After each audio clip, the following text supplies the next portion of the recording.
Hello and welcome. This is your host, Foster. It's really glad to have you on the show today. I know you could be doing a whole bunch of things, but it's great that you're tuning into this. A lot of you believe that you see reality clearly, but I've been coaching people for over 30 years and have to say, a lot of people do not see reality clearly. When I start out coaching somebody, I usually give them a little evaluation. And I just ask them things like on a scale of 1 to 10, how is your financial life? How is your health? How is your relationship with the ones that you love? How is your friendships? We go down this list, right? And inevitably, most people that walk at least into my door have, anywhere from threes to maybe sevens or eights in those areas. And why is that? Is it because that they've made poor choices along the way? Well, yes. But is it because maybe they didn't know the what I would say is truth for them? They didn't get the truth, so they made poor choices, poor errors in their thinking, which resulted in suffering, pain, misery, challenges for them. And, on the other side, we learn from things, we grow, we evolve in that piece. That's wonderful. But what if you could make better choices? What if you could have plans in your life and be able to see things and be able to use deductive reasoning in a greater way, be able to see what others don't see, right? And be able to make choices that would really empower your life. Well, that's what the show is all about today. Today is the show is we're calling it the courage to see reality clearly, and you won't want to miss this show. I've got a great guest that has been a friend of mine for decades. We're going to bring him on because he sees things different than most anybody, and he lives a life of human excellence. I'll be right back with my guest, and we'll get the conversation going.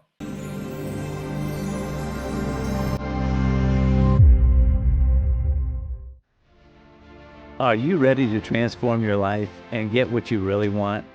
Hi, this is Foster, and over the past 30 years, I've helped thousands of people change the course of their lives by doing one special thing daily. This is the foundation of my latest book, The Courage to Change Everything. It is the ultimate guide to awakening the transformative power within you to get what you want.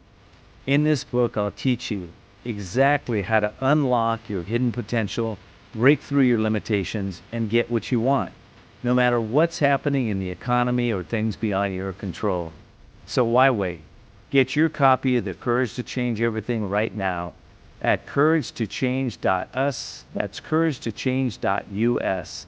There's no risk to you. If you're not fully satisfied that this book has supported you in getting what you want, just to return it for a full refund. Whether because of discomfort, lack of mobility, your lifestyle, or occupation, you sit inactively way too many hours a day. Introducing Ellipse, the premium quality automatic seated exerciser that strengthens legs, increases mobility, and boosts circulation without physical strain or impact. It is so quiet that none of my coworkers even know I'm using it. Strengthen and tone your legs, increase your mobility, flexibility, and balance. Plus, stimulate healthy circulation. My joints feel better, my knees feel better, my back feels better. It makes me feel stronger too. Perfect for home therapy. Whisper quiet to use while you work. My circulation is moving, I'm burning calories, and it makes me feel energetic. Call now and order Ellipse, the seated exerciser that strengthens legs, increases mobility, and boosts circulation. Call and get upgraded to the Deluxe Bundle. Get the faster motor or 5 miles of steps per hour, the step counter, the sport mat, and wireless remote. Call now.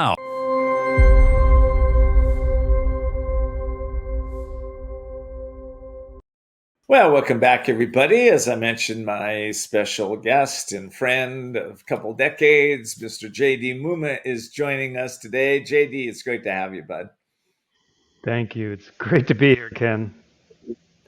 Really. Well, for those of you that don't know J.D., he is a high school dropout who decided he wanted to find what would work for him in his life. So he started studying people that were very successful. He actually ended up training for the Olympics.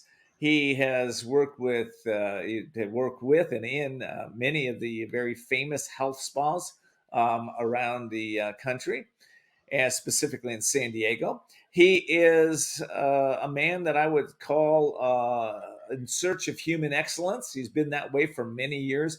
He's also been my mentor. He took me when I was just kind of waking up on this path and started teaching me ways to be able to bring more excellence in my life and shift everything from the way I ate to the way I thought.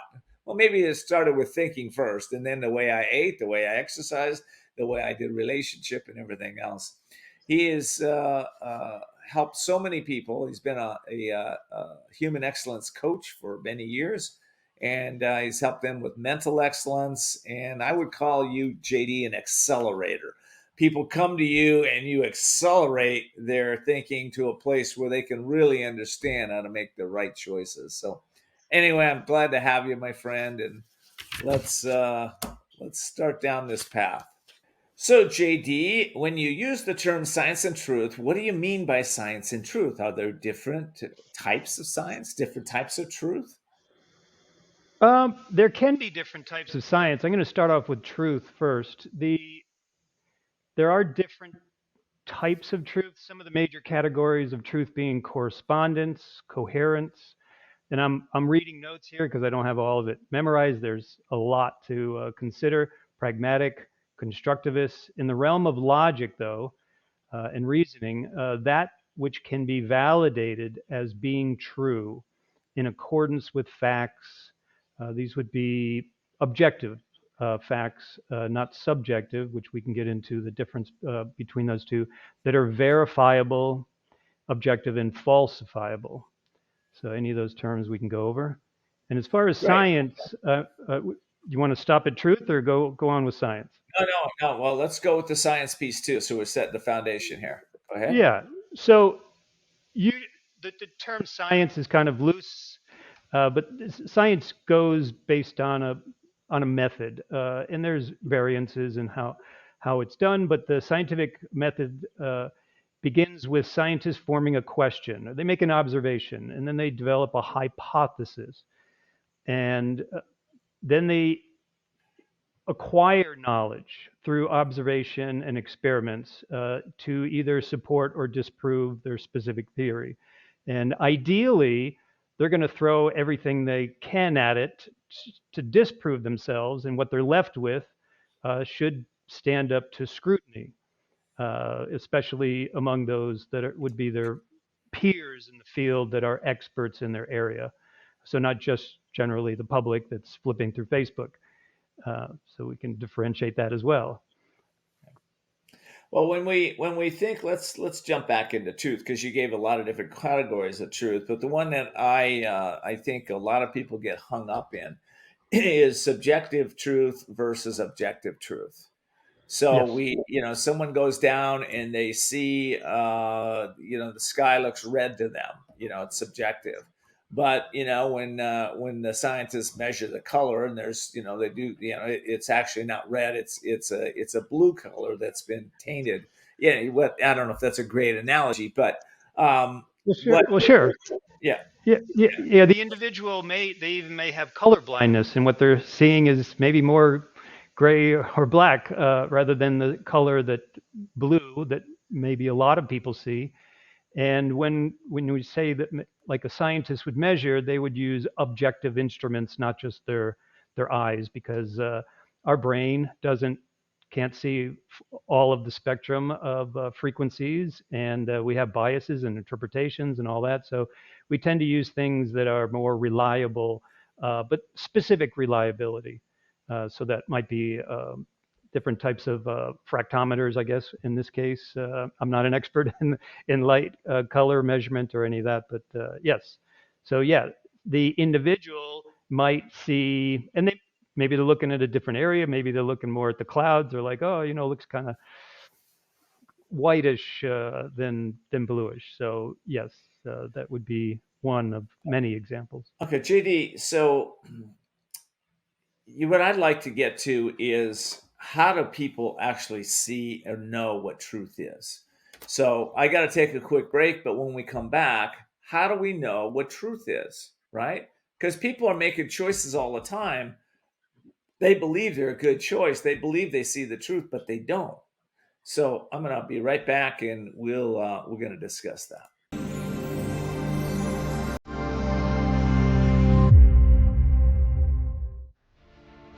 Are you ready to transform your life and get what you really want? Hi, this is Foster, and over the past 30 years, I've helped thousands of people change the course of their lives by doing one special thing daily. This is the foundation of my latest book, The Courage to Change Everything.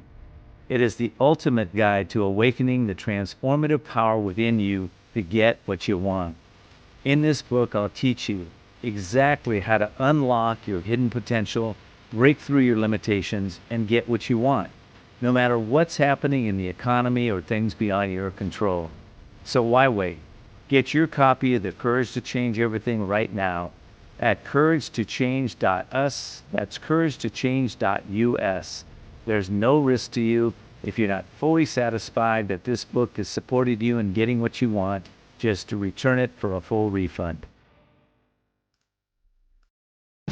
Imagine this is your money and someone wants to take it from you. Who is it? The IRS.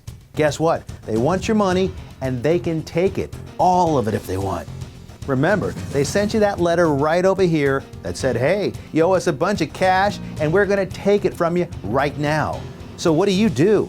You fight back by letting our team of experts work it out with the IRS so you can keep your money. And hey, we're good at what we do. When you hire us, you get a team of guys on your side that know the IRS laws, and we'll fight really hard to save your money. So if you owe the IRS a ton of cash and you want to keep it, call right now and learn for free how we can help you put it back in your pocket. 5 minutes of your time right now can save you thousands of dollars. And the best part, it's a free call, so please call right now.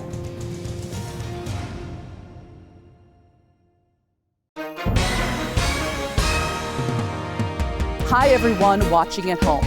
We're here to remind you that if you or someone you know were injured in an accident that was not your fault, listen up. We have live agents available right now to answer your questions and tell you how much your case is potentially worth. Hi, I'm Gina Bellich, here with spokesman and TV personality Tom Mustin with us in the Help Center. So Tom, phones are really busy over there. Tell us what kind of calls you're seeing. Well, Gina, first off, thank you for having me here in the call center with you. We always enjoy talking to the viewers and getting folks the compensation that they deserve. You know, we're seeing calls about all kinds of accidents, but the most common by far has been car accidents. So if you or someone you know were injured in an accident that was not your fault, give us a call right now. You'll speak with a live person. They'll answer any questions you have and tell you if you have a case and how much your case is potentially worth. Thanks, Tom. All right, folks at home, you heard it. Take advantage of this opportunity and call now.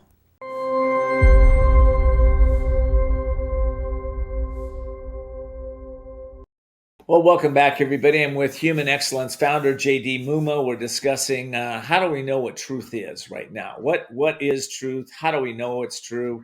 I think that's an important question for people to answer. Yeah, so I've broken it down. So one simple model that I've created is just a side-by-side comparison of what I would refer to as a genuine truth seeker versus a pseudo truth seeker.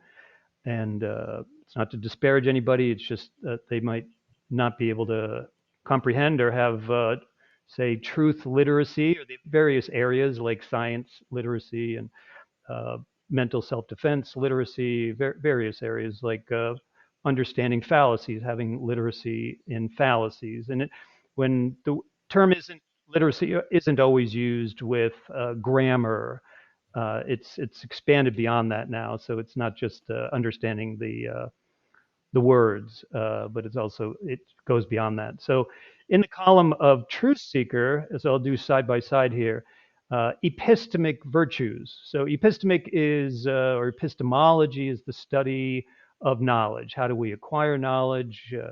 It's more about how we go about finding out whether something's true or not. And it's called epistemology, or shortened to epistemic. And so there are epistemic virtues, the good, and epistemic vices.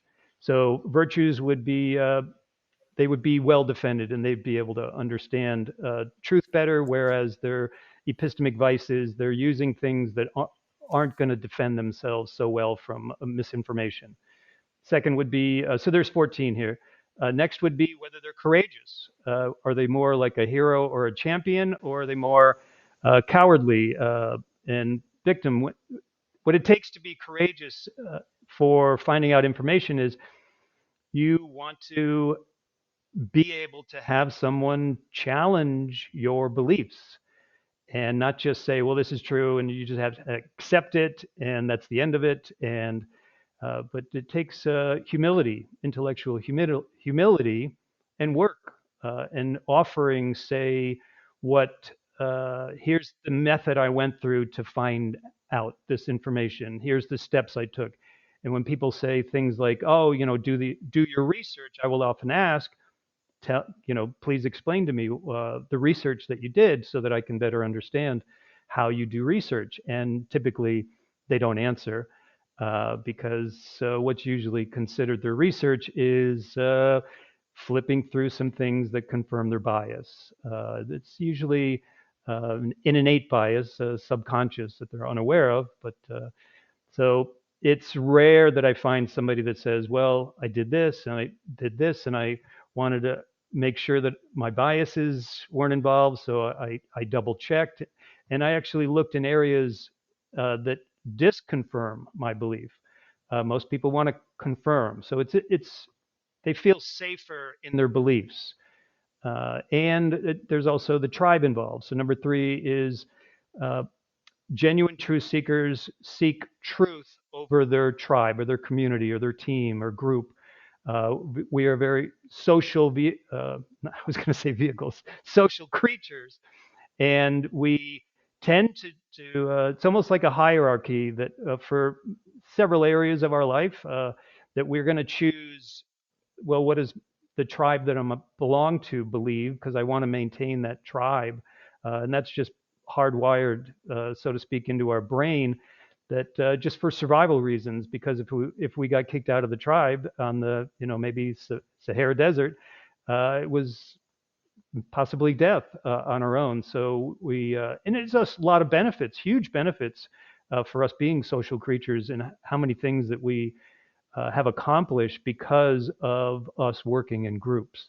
And so the opposite of that would be that their tribe, for the truth seeker, would be their tribe over truth. They're prioritizing groupthink over truth. So it's challenging to get people to think outside of their tribal mindset.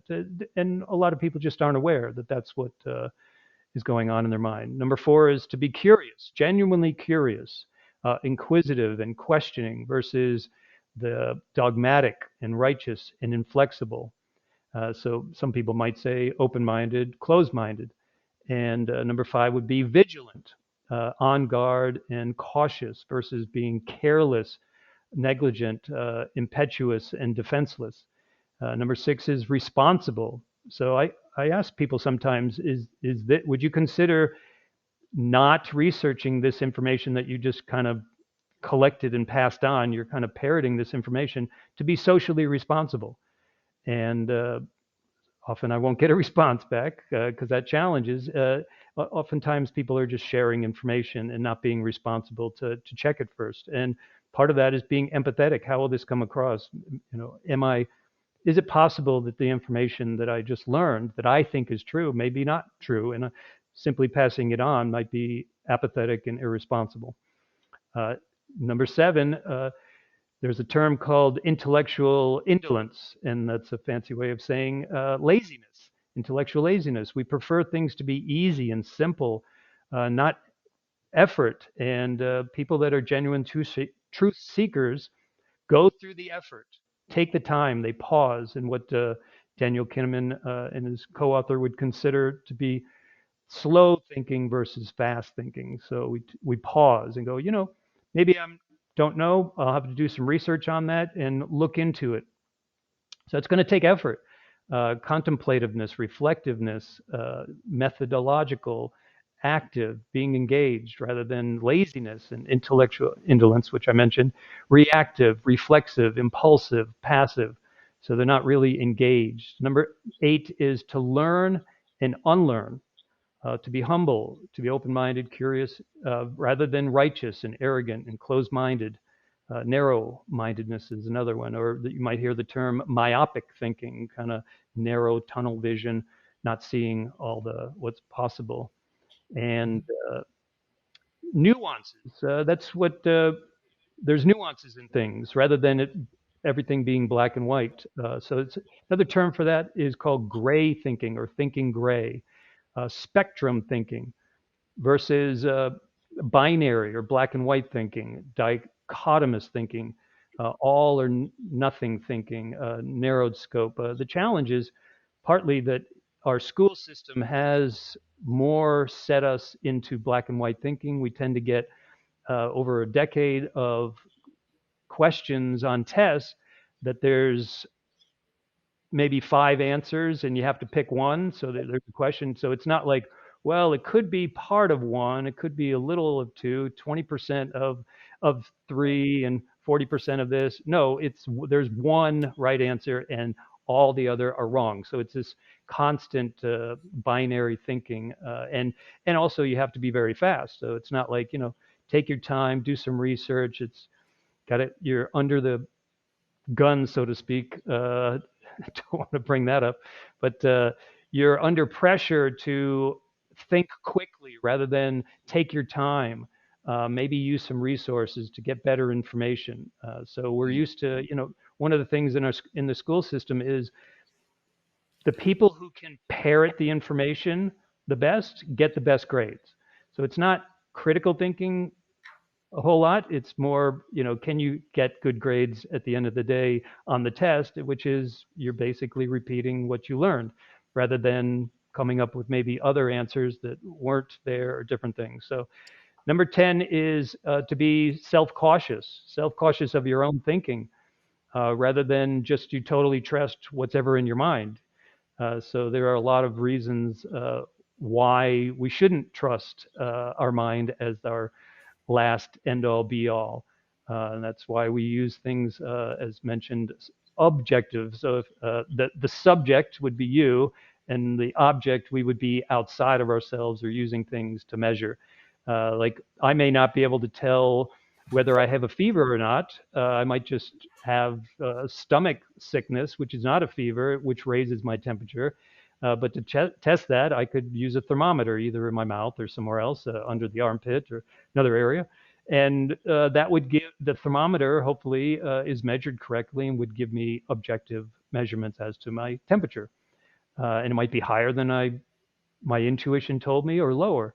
And I could use multiple instruments. I could have a couple in the house and see if they all measured the same or very close. So number 11 is sound reasoning, and sound by not auditory sound, but something is like that it's put together well. So it's reliable, it's testable, it's falsifiable. It's falsifiable being that would there be a way that you could set up that would make this false? And in testing, so versus fallacious reasoning, and fallacies are errors in reasoning and logic. So irrational, untestable, false dilemma, willful naivety, emotional reasonings, which aren't so reliable. They can be in certain situations, but they're not so dependable. Wishful thinking, magical thinking, superstitions, conspiracism. Number 12, we're almost there. Okay. Well, hold on. I gotta take a break. So I gotta pay a bill here. All right. So let me take a break, and we'll come right back. We'll get number 12. Perfect. We'll be right back.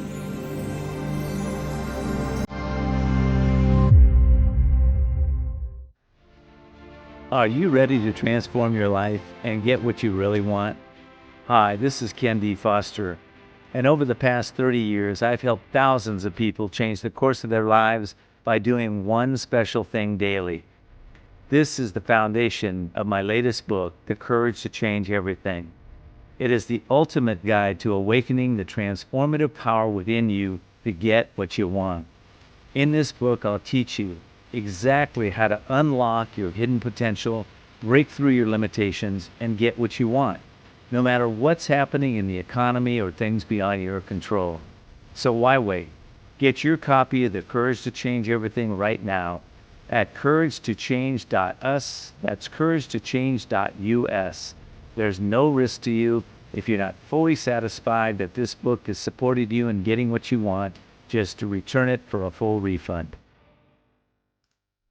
Whether because of discomfort, lack of mobility, your lifestyle, or occupation, you sit inactively way too many hours a day. Introducing Ellipse, the premium quality automatic seated exerciser that strengthens legs, increases mobility, and boosts circulation without physical strain or impact. It is so quiet that none of my coworkers even know I'm using it. Strengthen and tone your legs, increase your mobility, flexibility, and balance. Plus, stimulate healthy circulation. My joints feel better, my knees feel better, my back feels better. It makes me feel stronger too. Perfect for home therapy. Whisper quiet to use while you work. My circulation is moving, I'm burning calories, and it makes me feel energetic. Call now and order Ellipse, the seated exerciser that strengthens legs, increases mobility, and boosts circulation. Call and get upgraded to the deluxe bundle. Get the faster motor or 5 miles of steps per hour, the step counter, the sport mat, and wireless remote. Call now. Hi folks, Joe Namath here.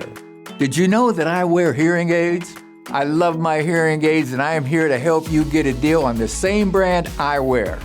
Don't waste thousands on expensive hearing aids when you can get MD Hearing's revolutionary Neo hearing aids for just $297 a pair. The Neo is a true hearing aid, not an amplifier. With rechargeable technology many customers say is superior to more expensive models. And you can get 2 Neo hearing aids with a 45-day risk-free trial, free shipping, and free lifetime US-based support for only $297. The Neo is nearly invisible with its tiny in-the-ear canal design. Call my friends at MD Hearing and get the over-the-counter hearing aids that I use for you. Call now and get not 1 but 2 Neo hearing aids for just $297. 800-789-7885. Again, that's 800-789-7885. Are you ready to take charge of your health and well-being? UK Health Radio is your ultimate digital destination for cutting-edge health information and inspiration. At UK Health Radio, we know that good health is not merely the absence of disease, but a state of complete physical, mental, and emotional well-being. Tune in to our wide range of expert-led shows where renowned health professionals share about the latest research, practical tips, and inspiring stories that will motivate you to live your healthiest life. Don't settle for anything less than vibrant health. Tune in to ukhealthradio.com, the world's #1 talk health radio and podcast platform.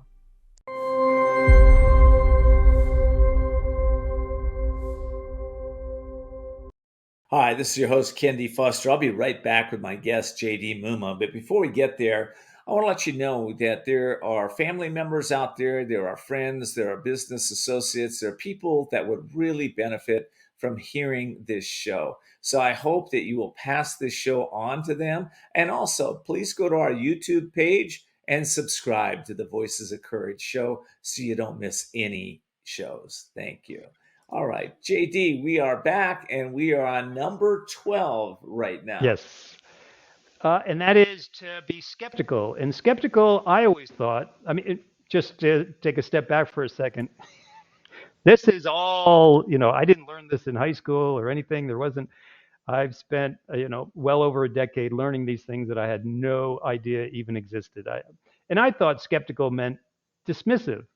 And really what skeptical means is you don't have enough evidence to accept it yet. You're wanting to remain open, possible, but you're not accepting or rejecting. You're kind of hit the pause button, so to speak, and you'd like to gather some more information. And so that would be post justices rather than prejudge. So prejudice is your prejudging, and post-judging is post-justices. So you're judging things afterwards, not before. Assumptions and all that. Uncertainty, you're having uncertainty. I'm not sure. Hesitation, reflection, being reserved, rather than to be not skeptical, to be prejudiced, to be credulous, have certitude, to be hyper confident about something. I know this is true. To be pseudo skeptical. There's a lot of people that they may seem like they're skeptical, but when you actually ask them questions, you realize that there's biases. And so that could be bigotry, xenophobia, stereotyping, discrimination, and not just humans, but information as well for all of those. Number 13, divergent versus convergent. So divergent would be non-linear thinking, lateral thinking, variety responses. And back to the school system, a lot of us are taught this kind of convergent thinking, that they're kind of limited mindset versus, and this is a divergency is one of the indications of whether someone is qualified as kind of as a genius. Generally, people that are pretty smart, and I wouldn't say genius or not genius. That's binary thinking, but they tend to have more variety in their thinking rather than narrow. This is the one thing. So convergent would be limited options, single response minded.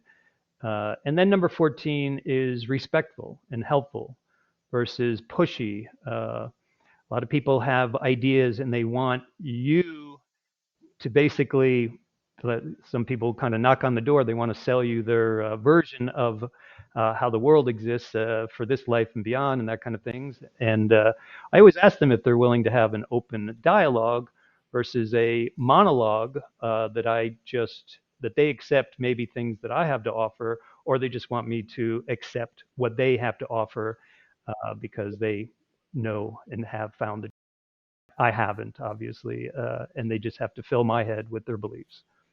There we have it. Well, I sure run across a lot of folks like that over the years, and I bet you have too. But NASA did a study a while back, and they studied their engineers and scientists, and they were looking for their ability to problem solve and creative thinking. And it was very successful for them. In fact, it was so successful that they decided to take that exact test and apply it to children. And they studied children between the ages of 1 and 3 years old. And what their conclusion was that between 1 and 3 years old, about 98% of the kids were described in their study as genius. They were genius. Then they followed those kids until they were 5, and those kids, only 30% of them had tested, with the creative problem-solving abilities and what have you, as genius. So went from 98% to 30%, and then they tested adults, and about 2% of us are considered, quote, genius. I think a lot of that has to do with this convergent way of thinking, and that's some of the areas that you've touched on, is that we're almost programming our creative abilities or dumbing down our creative abilities and our problem solving abilities because of the way that we're socialized into these systems.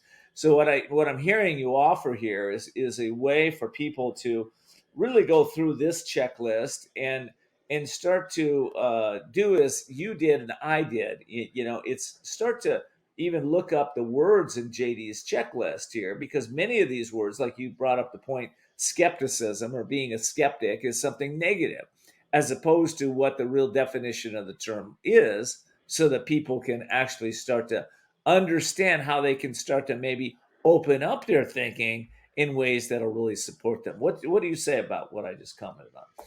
Oh, I completely agree. I mean, you can look up, there's a TED Talk by Sir Kenneth Robinson, one of the most popular TED Talks, not TEDx, but a TED, real TED, or they're both real.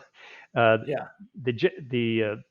The major one, and one of the most popular. He discusses about the study I think that you're referring to, that they studied. I'll give you a simple example, and this might be the one he gives in the talk, that asks the children, okay, question like, how many different ways can you imagine a paperclip? And a child might say, oh, well, it's made out of orange styrofoam. It's about 30 feet tall, and it can walk around. It's like, wow, how many adults are, are going to think of a paperclip like that, right? They're going to think, oh, okay, maybe you could unlock, a door or something, but they're not going to think, oh, wow, I never thought, it has big bright eyes and it's, can jump and yeah. Yeah. So that's thinking sort of, another term for that would be thinking outside of the box. It's often used, but I prefer But divergence. and we're actually, well, the way the school system was initially set up, it was to train people to give them enough education to be able to work in factories. And to be able to do, one, maybe put in 5 screws, and send it on down the assembly line. So it was, we're not in that age anymore, and yet we have a society that is very polarized, and I think a lot of the reason we're polarized is because people have lost the ability to think creatively, be able to understand one another, be able to be there for one another, and a lot of these pieces that you mentioned, respect, a sense of being empathetic, getting out of our laziness and really trying to understand instead of just having biases. Let me ask you about biases, man. Biases. How does one know they have a bias? That's a good one. Yeah. In fact, so I recently counted. There's a Wikipedia page that has biases in. Wikipedia is not 100% reliable. It is, depending on what it is. They've actually tested against universities and things, so it's pretty reliable. I know a lot of people will dismiss Wikipedia, but their list is about 200. So there are very common ones. We're not constantly using the 200 on a daily basis, but there's probably 20 or 30 or so that we use on a regular basis. And the best way is, I would say, probably just go to the Wikipedia page and start to look and say, There's also not just biases, but we also use what's called cognitive delusions. So there's a list, and that list. There was not recalling his name right now, a psychologist that noticed his clients that were depressed, specifically. He noticed over the years that they had similar patterns, and he termed these as cognitive distortions. So he maybe initially said there was 5 or 7. There's maybe some people have 14 or 20 list. But it's not a list of 200. You can look up cognitive distortions, and so it's just distorting reality. Like you might have all or nothing thinking, or slippery slope. It's just going to get worse from here. And so we get into this mindset. We're not realizing that we're using mental models. So we're using frameworks or models that just kind of knee-jerk kick in without us knowing. And so just becoming aware of the definitions, the descriptions, and that kind of stuff, we'll start to realize, I noticed this in my friend. What typically people do is they'll say, my wife does this. Oh, my boss does this. How about looking in the mirror? It's easier. It's so much easier to point out somebody else's biases and behavior and distortions and fallacies and that. But we all use them to varying degrees. We might not use these 5, but we use these 8. So yeah, becoming familiar. There's a lot. I think, and the mental biases create, like I said at the top of the show, create delusion, pain, suffering, misery. It hurts us when we have these biases many times. Right. And you can always find somebody to support your bias. I know, my biases. I know most of them, and some of them I'm still blind to. But I know that when I have one, I'm going to find a whole bunch of people to support it, right? And it seems like those people, places, things. When I'm committed to it, the people, places, and things start showing up. Yeah, this is the way it is, Ken. Right. When it may be totally off, right? Totally off. I think what I love is we're going in the economy. We go through ups and downs, right? And we tend to globalize that. The whole economy is going to collapse now because so and so said it was. And you look at it and you go, well, this industry over here is like thriving. They thrive in down economies, and this one over here is thriving. but people tend to go with this, like you said, kind of the group think, or the I forgot what you said, but they're the herd mentality, I guess is what you said. Tribe, yeah. And Tribe over the truth. tribe, yeah, tribal, and we just want to stick. Well, the tribe knows what they're doing. Well, does it really? I think we have to really look at that. All right, listen, I got to take another break. When we get back, I want to take a little dive into how we attain and keep mental excellence. Mental excellence. All right, here we go.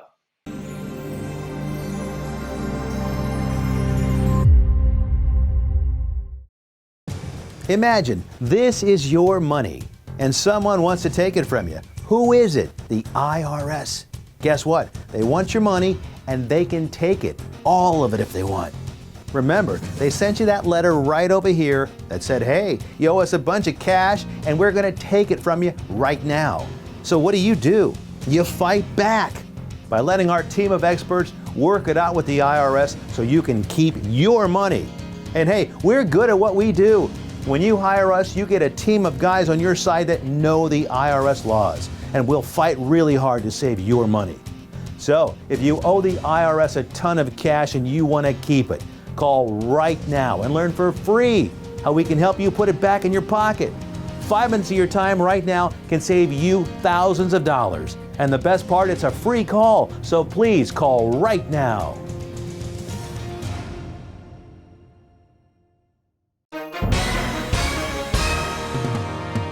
Hi, everyone watching at home. We're here to remind you that if you or someone you know were injured in an accident that was not your fault, listen up. We have live agents available right now to answer your questions and tell you how much your case is potentially worth. Hi, I'm Gina Bellich, here with spokesman and TV personality Tom Mustin with us in the Help Center. So Tom, phones are really busy over there. Tell us what kind of calls you're seeing. Well, Gina, first off, thank you for having me here in the call center with you. We always enjoy talking to the viewers and getting folks the compensation that they deserve. You know, we're seeing calls about all kinds of accidents, but the most common by far has been car accidents. So if you or someone you know were injured in an accident that was not your fault, give us a call right now. You'll speak with a live person. They'll answer any questions you have and tell you if you have a case and how much your case is potentially worth. Thanks, Tom. All right, folks at home, you heard it. Take advantage of this opportunity and call now. Hi folks, Joe Namath here. Did you know that I wear hearing aids? I love my hearing aids and I am here to help you get a deal on the same brand I wear. Don't waste thousands on expensive hearing aids when you can get MD Hearing's revolutionary Neo hearing aids for just $297 a pair. The Neo is a true hearing aid, not an amplifier, with rechargeable technology many customers say is superior to more expensive models. And you can get 2 Neo hearing aids with a 45-day risk-free trial, free shipping, and free lifetime US-based support for only $297. The Neo is nearly invisible with its tiny in-the-ear canal design. Call my friends at MD Hearing and get the over-the-counter hearing aids that I use for you. Call now and get not 1 but 2 Neo hearing aids for just $297. 800-789-7885. Again, that's 800-789-7885. Are you ready to take charge of your health and well-being? UK Health Radio is your ultimate digital destination for cutting-edge health information and inspiration. At UK Health Radio, we know that good health is not merely the absence of disease, but a state of complete physical, mental, and emotional well-being. Tune in to our wide range of expert-led shows where renowned health professionals share about the latest research, practical tips, and inspiring stories that will motivate you to live your healthiest life. Don't settle for anything less than vibrant health. Tune in to ukhealthradio.com, the world's #1 talk health radio and podcast platform.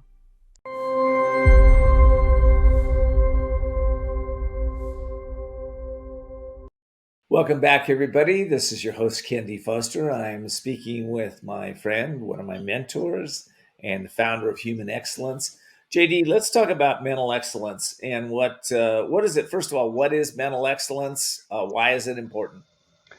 Oh, why is it important? Well, I could there's there's so many areas of what I did was I looked around and I thought, how best could I serve humanity? What would be next? What was it? Wells in some foreign country? Was it food supply? Was it decreasing nuclear weapons? Was it what could I best apply myself and who could I join? And what I realized was that all of our problems, or nearly, I shouldn't say 100%, that would be binary thinking, that almost all of our problems correlate to poor thinking. And then I started to look, okay, who's out there teaching about poor thinking and how we can resolve that? There must be people out there. And I was surprised because this is such a massive problem that there really wasn't anybody teaching what I've come to see as the four main areas of mental excellence, which is mental control. And there are various things. Meditation is just one type of control.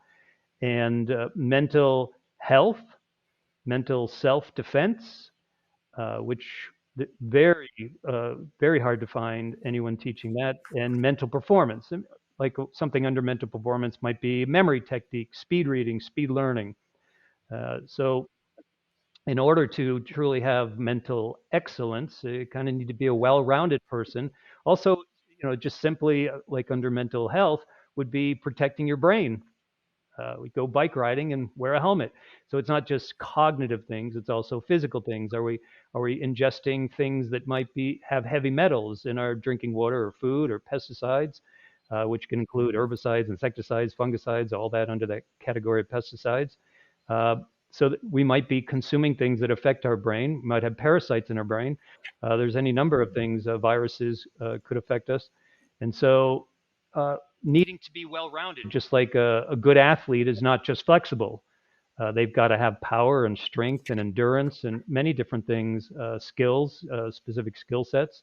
So when it comes to the mind, but the mind is a lot bigger of a category than even anything that I could understand about when I studied the body and biology and physiology and peak performance physically. So does that give you a rundown? Well, let me ask you this. So when somebody says, "Oh, you know what? First of all, some of my audience has never heard of mental self-defense.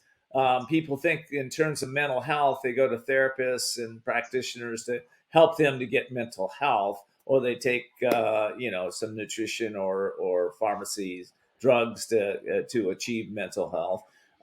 What we're really talking about is a holistic approach that will, I'm not saying to throw out what your doctor says, but I'm saying that you got to take one of JD's first, the 14 steps was responsibility. And I think once we take 100% responsibility for our lives, everything starts to change. All right. So mental excellence, right? What is mental self-defense? Let me go into that one first. Oh, all right. So we are so there's three areas. One is the input of information and whether we're defended or not. So you can imagine whether you're a lot of people, when it comes to their mind, they are like the story of Troy and the Trojan horse. So I used to correlate this a lot when I would talk about nutrition. That a lot of foods are what I would deem as or label as Trojan horse foods. So the story is that, and no determination yet as to whether it was true or not, that the people that were trying to get past a city gates built a wooden horse, and it was hollow inside. So planks or however they put it, and what was inside were soldiers with weapons. Yet they roll it up to the city and offered it as a gift. Like, okay, we'll put down our arms. Here's a gift, and so they thought, oh, this is a nice gift. They brought it in, closed the gate, and at night the soldiers came out and took over the city. So a lot of our food looks like a gift, seems like a gift, and just all great, And the same is with information. So we're taking in things that, oh, well, that looks good. That seems good. That seems reasonable. That matches. But we're not realizing that how we're evaluating can have a lot of errors. And so we're consuming information.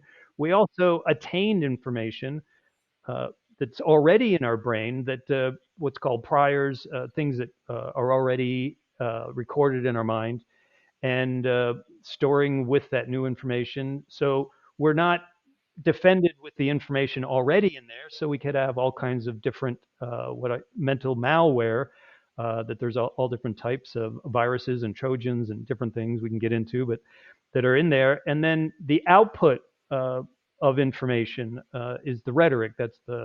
So we need to protect ourselves and others from what's in our mind. So those are the three main areas: input, and then the management of what's inside, and then the output. Wow. Okay. And then we have, we've got about 2 more minutes left on the show. So I want to first of all tell people that my listening audience, you can go to humanexcellence.com, humanexcellence.com to find out about JD over there. Or you can also go to jd.m. Actually, you can email JD Mumma at jd.m@humanexcellence.com. jd.m@humanexcellence.com, and JD will be more than happy to answer your questions around some of the subjects that we've talked about today. There's just a lot of information, JD, and we can take a deep dive into each one of those areas and go deep. But I think the main thing that I wanted to get across my audience today is that there's some work to do. There's some work to do. We have to start getting out of our own biases, getting out of our own programming that society has installed in us, which create those biases, to be able to start to get back to that level of, I guess we'd call it convergent thinking, where we can really expand how we think, what we think, when we think, and use the tool, this God-given beautiful tool of the mind, in a way that will create more happiness, more joy, more health, more vitality, better connections with one another, and so much more. That's what I wanted my audience to get from you today, and I think they did. Final thoughts, JD? Oh, yeah, it's taken me a long time to even comprehend this. You can probably notice my eyes were not directly at the camera, but off on the screen behind, so I could read, because it's a lot to take in. And I could probably make this list of 14 available to download or to your clients to help them have that contrast, and just be nice to yourself, but have some courage. It takes some courage to step back and go, you know what? Maybe I don't know. Maybe what I'm thinking is been tainted. Maybe I have some biases. Maybe I should question more. Maybe I should listen to some people that have the opposite perspective. One time I was given a lecture seminar at Whole Foods, and nurse was like, "Oh, that's not true. That's not true about milk." And I said, "Well, let me." And the audience got upset with her. I said, "I can take care of this." And I explained to her my process, that I'd only heard all the good things about milk my whole life, and I hadn't. And I realized, well, you really haven't done the research here, because milk does a body good, and the pyramid and all that. And when I started to look, I said, "Why don't you take a look and hear from people that think it's horrible, people that think, well, sometimes it's okay, sometimes it's not." And then once you've gathered all that information, make a decision. Because I realized I hadn't done that. Afterwards, she came up and thanked me and hugged me and apologized. It was all good. So she didn't understand, the process that I had gone through. And so that was a good. I get it. I get it. Well, it takes some work, man. It takes some work. All right, brother. I got to run. Thank you so much you for being here, JD. And I want to thank all of my audience for being here and listening to us today.